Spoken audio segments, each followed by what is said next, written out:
Howdy, everyone, Poacher here with an Age of Magic video, and in today's video we're going to go over the tier list of the game in its current state. Mind you, this tier list has been created by myself. It is my personal opinion, so obviously there are some people out there that are going to be like, I don't know, that Ilios, he's looking a bit low on that list. I personally move him up because I've used him once in Arena and he did pretty okay. It's just personal opinion, guys. This is what I see the most of. This is where I see the characters going in the future. We have your Lemon and Herb at the bottom. These are the useless of the useless. These are characters you're using because you have to for challenges or events that require you to use specific heroes. And even then, you're going to try and use heroes other than these ones. You got your mild. These characters have some use somewhere. I mean, you've got them. Good on ya. You've got your hot. Okay, you're going to start seeing these characters a little more here and there. They're acquaintances. You see them around the workplace. You got your real spicy. These are your best friends. These are the ones that you're always seeing, you're always hanging out with. Okay, everyone's familiar with these bad boys. And then you got your Ghost Pepper. These are gods amongst men. If you've got these characters, you're going to be using them where you can, because why not? Why wouldn't you? You'd be putting yourself at a disadvantage. This is the cheat mode of the game. If people are using these characters, there is a chance your account is going to be banned because Playcode will believe your account is hacking. That's where these characters stand. So we'll start at the bottom. Lemon and Herb. Here we go. We've got Idril and Egnor. Okay, you're using this guy, Egnor, for the melee damager challenge. That's it. This chick, I can't even remember the last time she was used. The last time she was used was by Playcot as a boss in a raid to give her relevance. Then you've got the kobolds. Until this bad boy gets a leadership ability, these put them down deep into a closet where you are never gonna. You'll be moving out one day and you open your closet and these will be a flashback to better times, but they weren't really better times because they were never good at all. So yeah, unfortunately for now, that's where they are. Siegfried, someone that has the definition of fallen from grace. Once a top tier tank, now useless. Roland, I mean, you're a bad character when you can't even get arcane stars for the character, unfortunately. Damio, people probably don't even know who this character is. Gassa, Mirrodin, Rogar. Rogar is just the disappointment of the family. Dracona, the Papa Dragon, is sitting at his dinner table with his family, looking upon his children. You've got Dexar, a world champion athlete. You've got Qatar, a neurosurgeon. You've got Karana leading the field in medicine. And then you've got Rogar, who stays at home and doesn't really do anything. And he's loved because he's the child, but that's as far as the love goes. There's no proudness in him. Dracona is just... Anyway. Infernus, Hound, Gatekeeper, Eraser. Sabretooth, unfortunately, same. He's best friends with Rogar. Unfortunately, Papa Bjorn is just... what a disappointment. Then you got Sharazar, same deal as Roland. I mean, you can't even get Arcane Stars. Silvermoon, I'm sorry, you're not offering anything to the team. Tiles, same deal. You want people to hit you, so you put yourself that taunt up, and then you just die. Aratar, I mean, all he's got going is his looks. He's a handsome man. He's got a beard. Unfortunately, he doesn't utilize the beard in any way, shape, or form. Then you got the Arakan Undead. These two, I mean, again, hanging out with Rogar and Sabretooth, just roaming the streets on their bike, causing havoc and just being a nuisance to society. Moving into mild, these characters, okay, you're gonna kind of use these characters somewhere. You're gonna use your Tiliana, Maeglin, Colonel, Sindariel, and Gloriana. You're gonna use these characters. These characters are a decent team. You're gonna be using them in raid, maybe in PvP, but you will find that they do fall off. These characters are good. I'm not saying they're bad. Unfortunately, how much characters have developed in the past months, they've just pushed these characters down. Mordrake, no, he's not the worst character in the game, but you're not using him on an orc team, unfortunately. Maybe if any elves were relevant in some way. Dark Elves, yeah, but I mean, even then, they're not used that much anymore. Soothsayer, Kobolok. Now, I did move Kobolok up to the mod because he's actually really useful in the event rates. So he's up there. Soothsayer, again, I mean, I feel like at the moment Soothsayer is clinging on. There may be new people, mid people that use her, but she again falls off. Characters just... her bomb just does nothing these days. Then you've got your high elves, Tanita, Oraheim, Mizuhiku, Cage, Kabuto, Hoti. The light version heroes here. Really good in the event raid. I mean, because you're forced to use them pretty much. So if you are building these characters or you have them and you're like, oh, what a waste. They're not a waste. They're actually going to help you in event raids. So they're up there. Same with the goblins, completely useless. But when it comes to event raids, if you've got them, these guys in the fire gates, I think it was, are going to serve you pretty well. If you've got them, you're going to be thankful. Dwarves. Oh, man. I mean, I almost threw them in lemon and herb. I can't think of any use with them now, except Troran. He actually does pretty well in regular raid. There are some teams you can go up against, and he pulls through. But if you don't have him, I wouldn't be super disappointed. Again, maybe in an event raid here or there, and some regular raid nodes, again, useful. Same with these three demons. There are some raid situations where they'd be useful. That's as far as their use goes. However, Abaddon may have some use with the Renegades. So he could possibly be bumped up, but we just don't know what the Renegades are going to be capable of. Softy, if you got him, sure.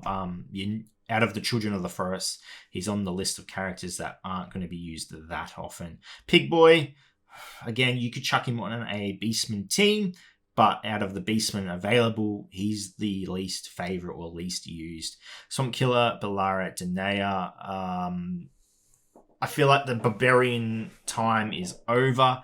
There are some teams coming out these days where you're like, oh, Barbarians actually might be pretty good against these teams, except just their overall kit does not stand up or match up against anything released today. If you've got them, okay. Again, event raid situation with these guys. And same with the Arrogant Undead. Your 5 main Arrogant Undead. Again, event raids is where you're using them. And then you've got your 3 Archons, Steris, Argon, and Ilios. Ilios, oh man.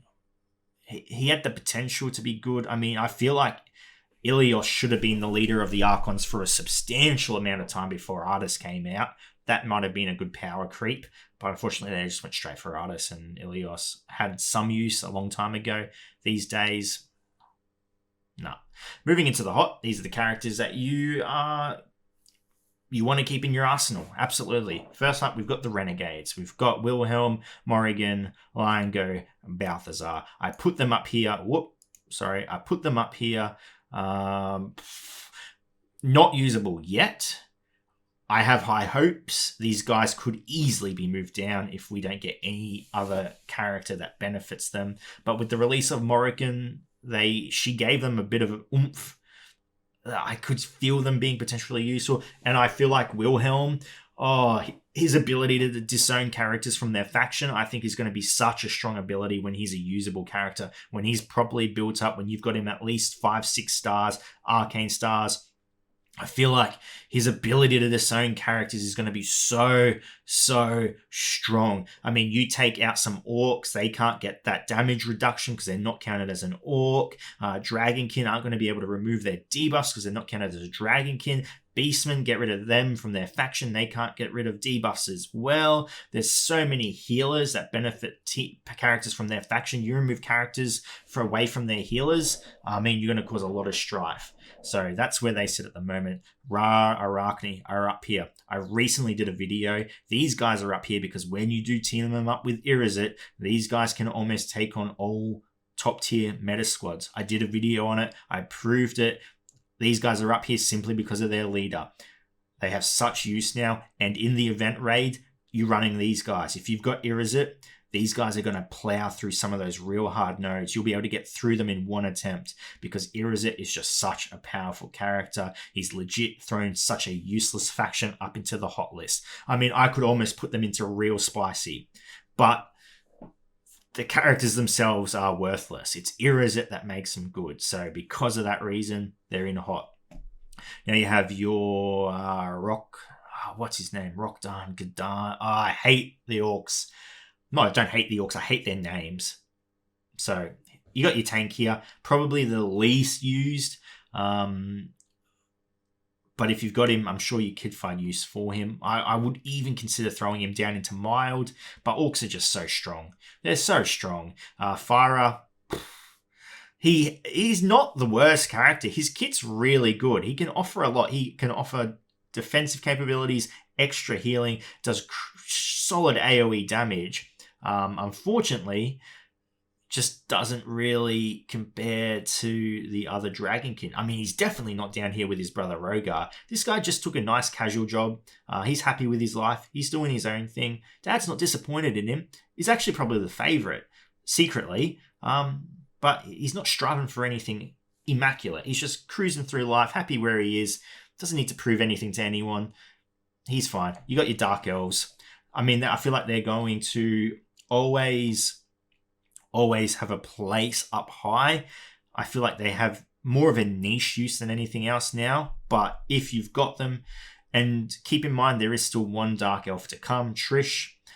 Whether or not she makes them relevant again, unsure. But it seems that she could be on the horizon with their... They are completing factions a lot more now than they used to be. So, I mean, we've got the Bugs completed. We've got Children of the Forest completed. No, we don't. Children of the Forest is missing a tank, aren't they? No, Pride's the tank. What am I talking about? It's Beastman that's missing the tank. So I think Trish could potentially make these guys. I always had a soft spot for the Dark Elves. They were so useless for so long, and then out came Lael, and they got some more use. So yeah, if you've got them, you've got them. Then you've got your Children of the Forest, Tricky, Stealthy, and Pride. These guys really good in event raids. When you have to use Children of the Forest, Pride, especially when he gets that debuff off that allows you to do % damage, he can annihilate those bosses in 3 seconds. Those real big bosses. Guardian teams, he can take out Guardian so quickly. So quickly. You got your Beeson. I did put them in hot. They could go up to real spicy. Don't look at this and be like, oh, how dare you, Poultry? How dare you not throw them in real spicy? They could be up there. They could. If I could stick them on this line right here, I would. I just feel like they got a little overshadowed by Orcs. I feel like Orcs definitely bumped them down a little bit. But, I mean, if you've got the Beastmen, don't be sad. You got real good characters. Seven Knives, I've put him up here simply because he's a universal character. He doesn't have a horrible kit. You could move and match him if you wanted to. And yeah, he's got the ability to eliminate. He can lock down. He can do a lot of damage. Yeah, I think it's still overall a pretty solid character. Then we have Artis and Tyros. These guys are down here and not up here. I mean, do I need to explain it? I will anyway. I mean, they're good characters, real good characters, but compared to the other characters you'd put in a blue Artist squad, because that is the Archon squad, these two are the least versatile. These two you're not mix and matching into other teams. It's the other Archons you mix and match into other teams, which makes them so strong. So yeah, they are great characters. They just don't have the versatility of the other characters in the blue Artist squad. Then you got your Orcs. Real spicy. Orcs are strong. They are real strong. I don't think anyone has a good time going up against these guys in Arena. Arcane, ridiculous kit with her accuracy decrease, with her terror, depth of terror, whatever it is that just blows you up. Rockdan, pretty strong healer with the Orcs. Chrome, I honestly was tempted to put him up in Ghost Pepper, and I bet you there are people out there that could make a solid argument that he deserves to be up in Ghost Pepper. He hits like a monster. He can negate resurrection. He is fast. What's there not to like about Chrome? I mean, if they made him a universal character, if you could throw him wherever you wanted, he wasn't restricted to brawlers, you would be seeing him in a lot of teams. I feel like you would just see him almost everywhere. You could hit him.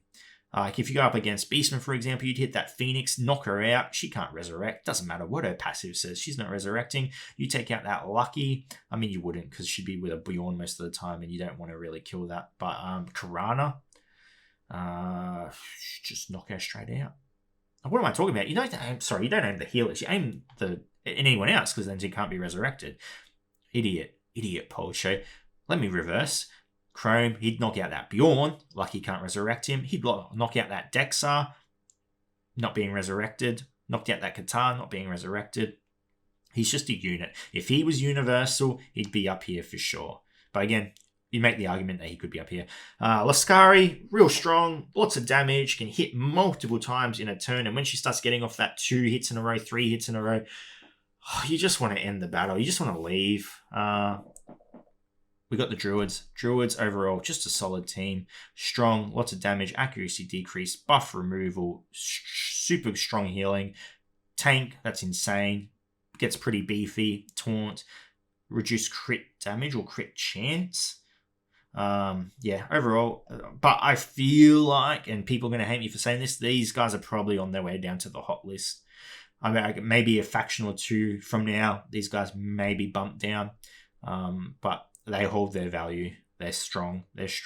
And they're doing pretty well. I mean, you could probably use them in all content still. Your Dragonkin, I didn't need to explain it. They're strong. They're just... That guitar is whipping people hard. Dracona has I think, still the strongest basic ability in the game. It's almost a special. It just hits. When it crits, it does so much damage. Karana also just paired with these guys, really powerful. Daxar can lock down, remove buffs. I love the Dragonkin.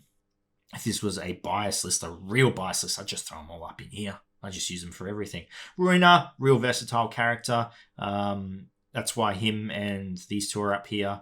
I skip these two, but let's just pair all these guys up together because they all have the same reason they're up here. These characters can be mixed and matched.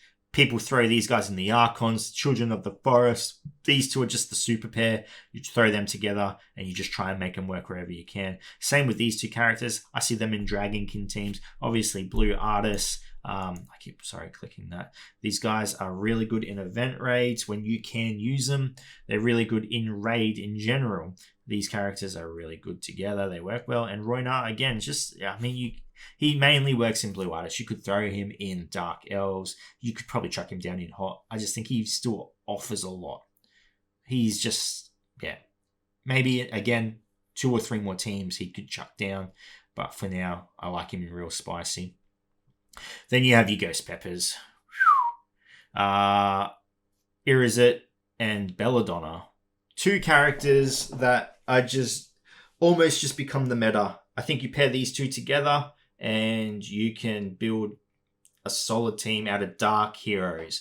I think these characters have made the dark faction ridiculous. I mean, for a long time, the dark faction was pretty weak in comparison to the light faction. You did have the Orcs, which boosted them, but then these 2 guys came out and they are just so strong. Irizit, with his ability to negate damage or take it down to 5% of max HP for all dark heroes, I honestly believe it needs to be nerfed. Because, it's so painful. It's so painful. It's just so many... And the cooldown isn't ridiculously long either. You can get it up several times. If a hero's not even being hit, you could stack it up. Belladonna, her kit is just built of just so many good healing abilities. She can remove healing negation from her allies. She can give you a 100% barrier. She can resurrect. She can heal. Her kit is just mental. These 2 characters are... I mean, I feel like Playcourt should look at these 2 characters and think maybe we shouldn't do the same thing we've done with these 2. Because, these are... They're just... I've seen Irizit in Orc teams. I've seen Irizit with the bugs. I've seen Irizit in... I mean, what else do you need to really put him in? Maybe you could start chucking him with the Renegades. It'd actually be interesting seeing other people try and use him in other dark factions and if they could be made useful. Like, I'm thinking maybe you could make the bomb squad work with him because nothing's killing that Soothsayer. Interesting thought. Yeah. Anyway, Witches of the Coven, probably watch out for them. They may be a little bit scary. But that is the tier list. Like I said, that is my personal opinion of all the characters in the game, where they sit, my reasoning behind it. And hopefully it helps you on what you want to work on in game. But as the game progresses, remember, not all heroes are useless. Not all heroes are useless. All heroes at some point will serve a purpose to you. That's the way the game's been designed. Challenges, for example, require specific heroes. I mean, like Arit is down here in Lemon and Hurt, but you need him for the silver and gold token challenge. So, like I said, if you've got these heroes, if you've got stars in them, if you've put a little bit of time in it, don't feel bad. You're most likely going to be using them at some point in the game. These guys are just dominating every area of content. PvP, PvE. So, yeah. Anyway, ladies and gentlemen, thank you so much for watching. I chewed your ear off. If you are interested in becoming a member of the YouTube channel and supporting me, there's a join button down below. Please feel free to go and click that and help the channel out. It'd be much appreciated. If not, doesn't matter. I'm going to help you guys anyway. Anyway, ladies and gentlemen, thank you so much for watching. If you have any questions, feel free to leave a comment below. I'll answer to the best of my ability. And wherever you're around the world, until next time, please take care of yourself.